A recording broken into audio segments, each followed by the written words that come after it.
Ini nih Kak, mau tanya lagi nih. Tadi kan seputar dokter hewan nih ya. Gue juga mau kepo nih Kak, pengalaman dulu di MasterChef itu.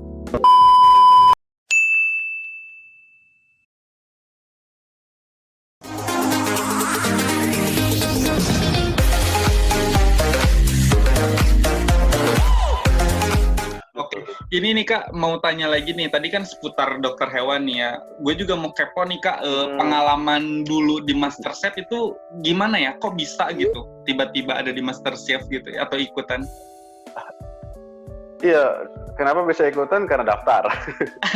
Ya iyalah, Paling gue penting maksudnya itu. kok tiba-tiba gitu. Apakah memang udah niat dari awal atau nggak Iya, sengaja? Gimana? jadi memang masuk MasterChef. Jadi sebelum ada MasterChef Indonesia, aku tuh udah ikutin banget ada MasterChef Australia sama MasterChef US. Kanada juga ikut sih, Kanada juga aku ngikutin. Jadi memang udah ngikutin dari awal. Terus ada pertama kali keluar MasterChef Indonesia itu langsung tahun 2011 kalau nggak salah itu ya. Itu benar-benar punya impian dulu tuh, pengen ikutan gitu karena memang basicnya aku punya hobi masak dari kecil, dari umur dari kelas 3 SD itu udah masuk dapur gitu. Jadi emang udah deket banget sama yang namanya masuk memasak. Jadi ketika ada kompetisi memasak itu kayak pengen banget nih ikutan, pengen banget join. Itu audisinya di mana? Season 1 aku ikut Surabaya. Oh, di Surabaya. Oh, jadi season sempat ikutan season 1, tapi nggak lolos? Ya, lolos sampai final di regional, final di Surabaya. Jadi Surabaya itu ada di kayak udah beberapa potongan dia udah cut pertama, cut kedua gitu ya. Jadi di itu sudah tinggal ada tes masak sih di situ. Kalau kita udah lolos tes masak, kita berangkat ke Jakarta. Cuman pada waktu itu aku cuma masak doang, tapi nggak sampai ke Jakarta. Itu yang season pertama. Season 2 aku nggak ikut karena kuliah, season 3 juga nggak ikut. Nah, season 4 tuh baru kayak istilahnya waktu yang pas, timingnya yang pas. Aku lulus S1 di dokter hewan, menunggu jeda buat koas ya, buat ngambil profesi. Ada audisi lagi nih si MasterChef gitu kan. Jadi iya, iseng-iseng aku ikut gitu kan. Sebelumnya juga udah prepare, jadi udah belajar banget gitu, mesti belajar otodidak ya dari YouTube, dari majalah dan sebagainya. Itu udah belajar banget ngikutin MasterChef ya dari season 1 sampai season 3. Aku catatin tuh resep-resep yang di-share sama juri-jurinya gitu. Jadi aku benar-benar ngikutin banget. Jadi aku udah prepare sih, meskipun nggak prepare yang terlalu banget gitu ya, karena memang sambil kuliah gitu. Tapi istilahnya lebih siap lah ya daripada pada saat daftar. Lebih siap dari betul, lebih siap dari season 1. Jadinya ya lumayan gitu kan. Jadi aku ikut audisi di Surabaya juga, sama panjang itu. Proses audisi. Prosesnya berapa lama sih itu?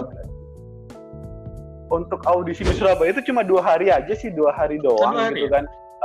Hari pertama itu cuma kita datang bawa makanan sama ada kayak ada wawancara gitu ya, ada interview sama dari pihak CTI gitu. Kalau kita masuk, tes yang keduanya kita masak lagi persis sama yang sebelumnya kita masak. Ada tes kamera juga. Terus setelah tes masak, tes kamera, ada interview terakhir. Di hari kedua itu kalau kita balik, kita tunggu pengumuman dari CTI untuk masuk apa enggaknya. Pengumumannya via telepon, via telepon, terus dibilang kalau aku lolos, jadi tinggal prepare banyak banget prepare yang harus dipreparekan itu kayak yang wardrobe ya, terus yang paling banyak itu wardrobe karena kita setiap hari ganti gitu kan, ada sekitar 10-an episode ya kalau nggak sendiri. Belum di endorse itu kalau yang kayak gituan. Nggak ada endorse nanti di akhir-akhir sih, mau akhir-akhir ya, baru ada beberapa brand yang endorse. Tadi disebutkan tes kamera itu maksudnya tes kamera apa tuh Kak? Tes kamera itu gitu, kalau aku merasa itu kayak aku rasanya sih tes kamera sih ya. Aku ngerasanya tes kamera ya. Jadi di depan kamera, jadi kayak ada depan, ada samping, ada belakang, terus kita disuruh ngomong depan kamera. Terus public speaking kali ya? Public speakingnya juga. Ini cocok nggak sih di kamera itu kan? Kamera enggak gitu.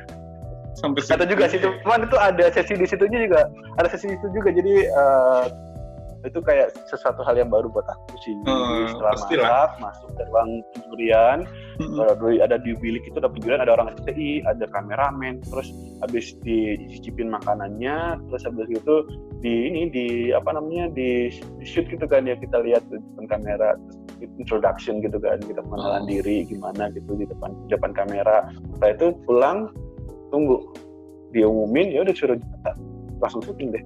Kalau udah ke Jakarta berarti itu udah pasti masuk gitu? Udah pasti masuk. Udah pasti masuk kamera. Udah pasti masuk kamera yang udah masuk. Banyakan itu dulu ya?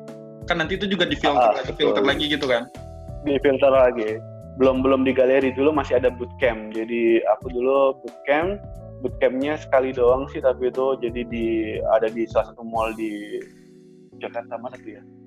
Di daerah Bintaro itu. Itu syutingnya buat bootcamp dari 50 besar, 50 orang semifinalis itu dimasukin jadi 30 orang doang yang bisa masuk ke galeri MasterChef. Jadi itu. Dan waktu itu udah 30 besar bisa sampai meroket ke 6 besar gitu ya. Betul.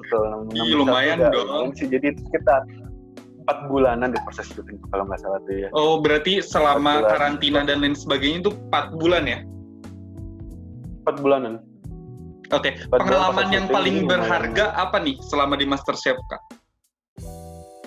Berharga, itu pertama kali jauh dari keluarga sih sebenarnya tuh.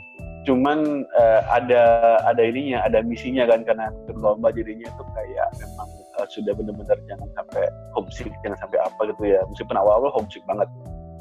Tapi karena udah ada keyakinan buat ikut kompetisi, akhirnya tuh kayak bisa mengeliminir itu. Jadi itu pertama kali pengalaman jauh dari keluarga. Terus selama 4 bulan lagi, lama banget gitu kan. Terus juga itu ulang tahun pertama dirayain di luar sama keluarga gitu ya. Jadi sempat dirayain di sana gitu ya pas ulang tahun. Belum syuting pertama itu kayaknya. Jadi pas banget waktu aku ulang tahun itu. Puasaan waktu syuting juga. Oh iya. Jadi pasti banyak banget ya pengalaman di sana. Wow. Banyak jadi itu kayak aku benar-benar main feeling banget dulu itu. Jadi kalau waktu syutingnya siang gitu, masak waktu siang itu benar-benar aku main feeling. Jadi benar-benar main perasaan. Yang penting metodku udah benar, metodenya udah benar. Tinggal rasanya itu aku benar-benar main feeling gitu kan. Dan alhamdulillahnya masih dipuji sih sama juri itu, jadi masih bisa lolos gitu. Yang penasaran nih Kak, yang penasaran banget dari MasterChef Indonesia, apakah itu tuh benar-benar komentarnya tuh benar-benar langsung gitu atau cuma udah ada settingan atau gimana? Itu yang benar tuh apa sih?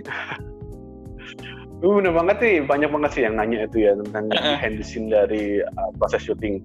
Ya balik lagi, kalau ini namanya jadi ini adalah kompetisi memasak tapi reality show. Jadi pasti ada bumbu-bumbunya lah gitu kan, yang bikin menarik viewers di rumah, pemirsa di rumah itu untuk melihat. Coba bayangin aja deh kalau ini benar-benar kompetisi memasak gitu ya, pure memasak, pasti bosen banget. Iya kalau nggak ada gimmick gitu ya, memang perlu gimmick lah ya.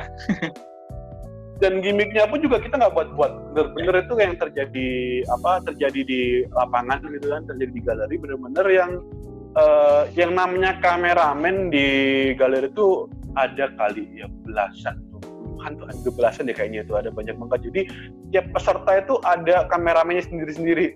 Jadi kita tuh dari awal masak sampai akhir masak itu benar-benar dilihat ekspresi kita, wajah kita, momen kita masak gitu ya. Misalnya kayak ada momen waktu gosong atau momen apa kayak gitu kan, keiris dan sebagainya, itu benar-benar pasti ke detect karena memang ada banyak banget kameramen, kayak ada banyak mata yang lihat kita gitu. Jadi benar-benar kalau kelihatan itu realitinya benar-benar reality gitu kan. Benar-benar ini, cuman memang kita, kalau aku bisa ngomong sih, ada watak, ada karakter yang memang kita harus pegang gitu kan. Harus punya ya. Jadi kita karakter apa yang kita mau tonjolkan ketika di kompetisi itu, karena memang ya mau nggak mau kita lihat di reality show, di TV, dilihat orang masyarakat. Kalau memang kita lempeng-lempeng aja, lomba-lomba aja, pasti nggak bakal menarik. Jadi memang ada. Betul. Kita harus ada bermain watak, bermain karakter di situ. Oke.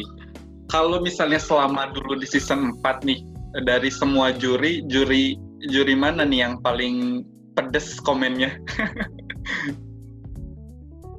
Iya, jadi kalau di depan kamera tuh mungkin dua-duanya pedes banget ya. Tapi kalau di belakang kamera tuh sebenarnya tuh dua orang itu kan juriku dulu kan Sir Matteo ya. Matteo tuh orang Itali gitu kan. Mm-hmm. Dia memang punya restoran di Indonesia, memang dia bisnismen di restoran gitu kan ya.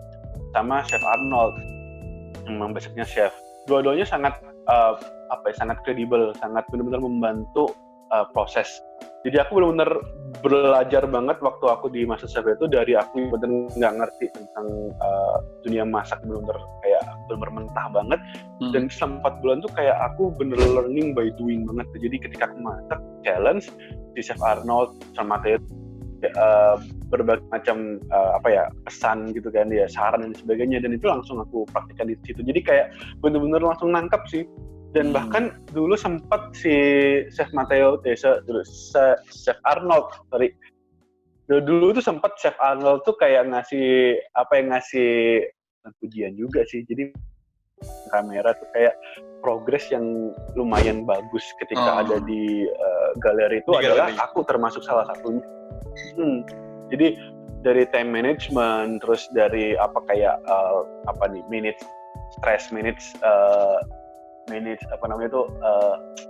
nervous, itu aku termasuk yang bagus gitu kan. Kayak penguasaan diri di bench, di station itu bener-bener yang bagus. Jadi kayak aku sih awal kayak nggak mungkin gitu kan, dari dulu aku juga kayak gini aja. Cuman aku setelah aku ngelihat rerunnya ya, jadi aku lihat tampilan di TV-nya itu bener-bener kelihatan banget kayak iya terstruktur banget ya, aku udah bener-bener bisa gitu. Jadi dulu mungkin kalau masak nggak mungkin deh kayaknya aku sejam bisa masak 1 dish gitu kan ya. Iya benar. Bener-bener sejam, bahkan jam kurang itu aku udah bisa gitu. Iya bener banget. Jadi kayak akhirnya aku sadar, realize banget kalau iya benar, aku benar-benar improve banget ada di masa ini. Jadi ada dari aku yang misalnya biasa aja gitu kan, hanya home cook gitu, jadi sekarang ada skill yang bisa aku banggain lah gitu lah. Iya betul. Masakku karena masak itu. Karena selama 26 episode, 52 kali challenge, berarti benar-benar tergembleng banget aku tuh untuk memasaknya. Jadi benar-benar bagus banget gitu. Jadi kayak bagus banget nih. Jadi aku belajar dari langsung aku mencoba di situ. Karena kalau misalnya bukan duplicate dish, itu berarti dishnya tuh nyiptain sendiri ya? Maksudnya ya pemikiran kita aja gitu? Iya. Kalau lagi invention test itu benar-benar yang kita mau nggak mau harus prepare gitu. Jadi ada mungkin kalau teman-teman yang ngeliat di sini next mau ikutan MasterChef mungkin bisa juga ngikutin apa yang aku lakuin dulu ya. Jadi aku tuh dulu itu tiap sebelum challenge aku tuh research.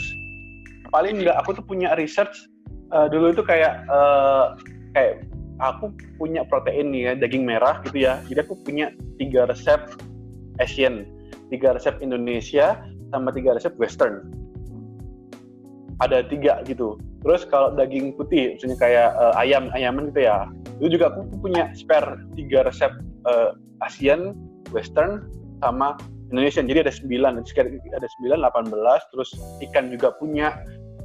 Terus habis gitu kalau sayur-sayuran mau digimanain juga ada resepnya. Terus habis itu kalau mau dessert bikinnya kayak gimana itu juga ada resepnya. Jadi aku benar-benar udah ada prepare dari hasil riset yang aku bikin gitu kan ya, di buku. Aku punya buku, itu bukunya kemana hilang dulu tuh, kayak buku kumpulan resep yang aku nulis sendiri.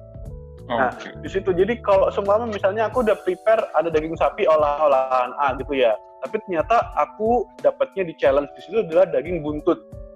Buntut sama ada hubungan juga dengan daging merah gitu kan. Jadi bisalah aku olah dengan resep yang ini. Jadi aku punya plan langsung gitu kan. Jadi ada plan A, plan B gitu ya. Betul. Jadi benar-benar yang harus kalian preparein gitu kalau mau ikut kompetisi itu MasterChef. Karena pada waktu aku dulu tuh nggak ada. Jadi ketika udah selesai masak, selesai challenge ya, selesai syuting itu balik ke penginapan, balik ke hotel itu nggak ada kesempatan buat masak, nggak ada kesempatan buat trial di penginapan. Jadi di penginapanku dulu nggak ada dapur. Ada dapur tapi nggak ada alat-alatnya, sama aja gitu kan. Jadi nggak bisa bereksperimen dulu bisa. Gitu ya. Jadi benar-benar kalian harus siap gitu kan, kalian harus tahu metode masak, kalian paling nggak harus tahu, jadi jangan kosong-kosong banget ketika kalian ikut dan kalian harus prepare riset resep. Benar-benar harus matengin itu. Jadi itu sih mau nggak mau, karena kalau nggak gitu kalian bakal kalah sama yang lainnya. Itu ini amunisi gitu kan, tuh amunisi, jadi peluru-peluru yang kita harus kendaliin. Tapi ketika kita udah di perang di galeri, yang namanya faktor X itu benar-benar kendali penuh kalian, mengendali kalian banget gitu. Jadi faktor X itu seperti apa? Stres. Waduh, stres banget. Jadi apalagi kalian ada waktu 1 jam atau waktu 30 menit kalian masak, itu stres banget. Kalau kalian nggak bisa ngendaliin stres, hancur. Yang kedua itu adalah manajemen waktu. Manajemen waktu yang benar. Jadi kalian harus tahu 15 menit pertama kayak gimana, terus 15 kedua kayak gimana, 15 menit ketiga kayak gimana, terus finishing touch itu kayak gimana. Jadi kalian harus bisa benar-benar memanage waktu kalian. Terus manajemen bench, manajemen lingkungan ya. Jadi bench, station kalian, terus pantry, terus apalagi tuh pantry sama stationery ya, sama peralatan. Itu kalian benar-benar harus tahu mana tempat bawang, mana tempat bumbu A, bumbu B, bumbu C, kalian harus tahu. Jadi dulu tuh sempat sebelum proses syuting pertama kali kita udah dikenalin dulu. Di sini kitchennya kayak gini, produk kompor kayak gini, di mana gitu ya. Cara ngoperasinya juga dikasih tahu gitu. Bener-bener kalian harus pay attention to detail. Harus detail banget, kalian tahu di tiap detailnya di peralatan, terus pantry kayak gimana, posisi bumbu A itu di mana, bumbu B di mana, cara ngambil es batu kayak gimana gitu kan. Itu benar-benar harus tahu. Kalau kalian nggak tahu, kalian bakal kelimpungan ketika kalian waktu challenge. Karena aku dulu tuh awal-awal masuk pantry itu bisa sampai 15 menit sendiri. Dan it means berarti aku punya 45 menit doang waktu masak gitu. Jadi itu benar-benar nggak cukup. Karena aku kelimpungan di awal. Nah, kalau kalian tahu di awal, kalian sudah prepare di awal, kalian bakal ngerti gitu kayak gimana. Yang keempat adalah koalisi. Meskipun kalian itu adalah musuh di kompetisi itu, tapi kalian perlu ada namanya teman di sana. Teman di situ adalah teman yang bisa membantu kalian, backing kalian. Jadi ada koalisi itu penting juga sih. Jadi kalian harus tahu satu sama lain kayak gimana. Jadi itu penting banget. Dulu paling dekat sama siapa, Kak? Temenannya di pas waktu MasterChef? Deket tuh dulu tuh aku sama Bacin, sama roommate aku. Jadi roommate waktu di penginapan tuh sama si Bacin. Terus sama Ardi juga cukup dekat, sama si Yulia juga. Yulia tuh termasuk salah satu yang aku sering banget sharing ya. Jadi Yulia tuh pinter banget western karena dia punya background di sana. Dan aku itu bisa masak, cuma masak kue gitu kan. Dan kuenya bukan kue-kue yang bagus tuh, cuma yang cuma sekedar bisa masak kue gitu kan ya. Tapi Yulia nggak bisa masak kue. Jadi kayak kita tukar sharing knowledge lah ya. Belajar dia tentang cheffery, tentang western sebagainya. Dia belajar di aku tentang basic baking. Jadi itu penting banget. Kalian kalau nggak punya teman, kalian nggak bisa sharing knowledge, itu kalian susah pasti bakal untuk bisa berkembang juga ya. Struggle di kompetisi itu. Oke deh kalau gitu. Thank you banget Kak Rizky atas sharingnya. Jadi teman-teman juga jadi tahu dari tadi yang benar-benar tugas dokter hewan apa, terus tadi pengalaman MasterChef, bahkan udah memberikan juga tips-tips kalau misalnya teman-teman nih buat yang mau ikutan MasterChef loh. Jadi buat teman-teman yang mau daftar di season 7 mungkin bisa dijadikan maksudnya pembelajaran dan motivasi juga ya buat teman-teman gitu. Intinya well prepare sih ya kayak.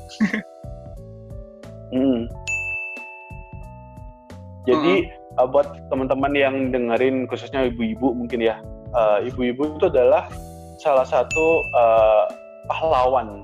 Ya, jadi yang pahlawan bisa jadi dokter juga, bisa jadi apalagi itu ahli gizi, yang bisa membuat satu keluarga itu sehat apa enggak gitu. Jadi ibu-ibu tuh punya poin, punya peran yang sangat-sangat vital, sangat-sangat penting untuk kesehatan di sebuah keluarga. Jadi benar-benar jadilah ibu-ibu yang cerdas, yang cerdik ya, ngerti tentang bagaimana sebuah pangan yang kalian sajikan untuk keluarga itu aman, sehat, utuh, dan halal bagi keluarga gitu. Itu yang paling penting. Oke deh kalau gitu. Sip kalau gitu. Terima kasih banyak Kak Rizky atas waktunya dan sharingnya. Terima kasih banyak. Semoga sehat selalu, stay safe dimanapun Kak Rizky berada ya. Oke, dan terima kasih buat teman-teman. Buat teman-teman semuanya yang udah nontonin kita, semoga sharing kita ini bermanfaat buat teman-teman semuanya. Jangan lupa like, comment, share, dan subscribe juga ya buat kita. Dan khususnya aku nih yang buat lebih semangat lagi. Dan jangan lupa nih buat teman-teman juga kalau misalnya pengen lihat-lihat menu masakan itu juga bisa ya Kak di Instagram Kakak ya, sempet-sempet bikin gitu. Bisa.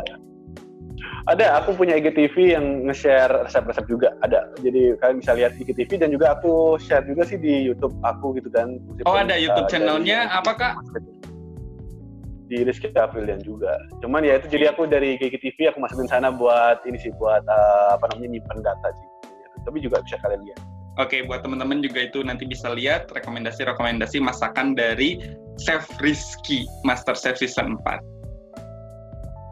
Oke deh kalau gitu, sekian sharing kita hari ini. Terima kasih.